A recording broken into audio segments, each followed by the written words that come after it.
এটা চিজের মতো লাগছে না? এটা ব্যাপারটা খুব আনহেলদি। এখন বানাচ্ছি ফ্রুট কেক। ব্যাটারটা রেডি হয়ে গেছে, এখানে পুরো মেসড আউট হয়ে রয়েছে চারিদিকটা।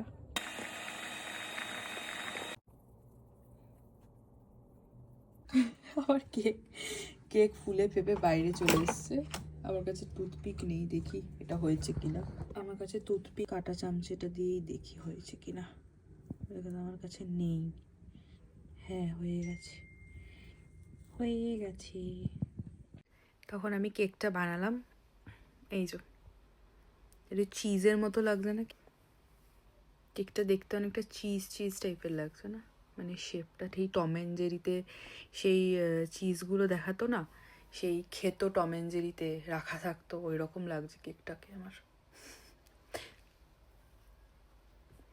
আমার কেক ইউজুয়ালি খাওয়া দাওয়ার পরে, ডিনারের পর খেতে খুব ভালো লাগে। সেটা জানি না, এটা ব্যাপারটা খুব আনহেলদি, বাট ঠিক আছে।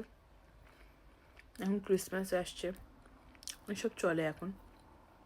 ভালো হয়েছে কেকটা, আমি খুব একটা মিষ্টি দিইনি, তো ভালোই লাগলো খেতে। আমার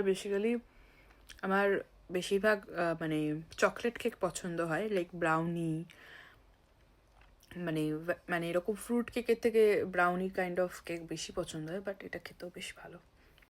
যাই হোক, ভালোই হয়েছে খেতে, মানে আমার তো ভালো লেগেছে, রোহানেরও ভালো লেগেছিলো। ও এখন রেডি নয় রিভিউ দিতে, শুয়ে পড়েছে, ব্যস্ত মানুষ, ইনস্টাগ্রাম করছে। টাটা।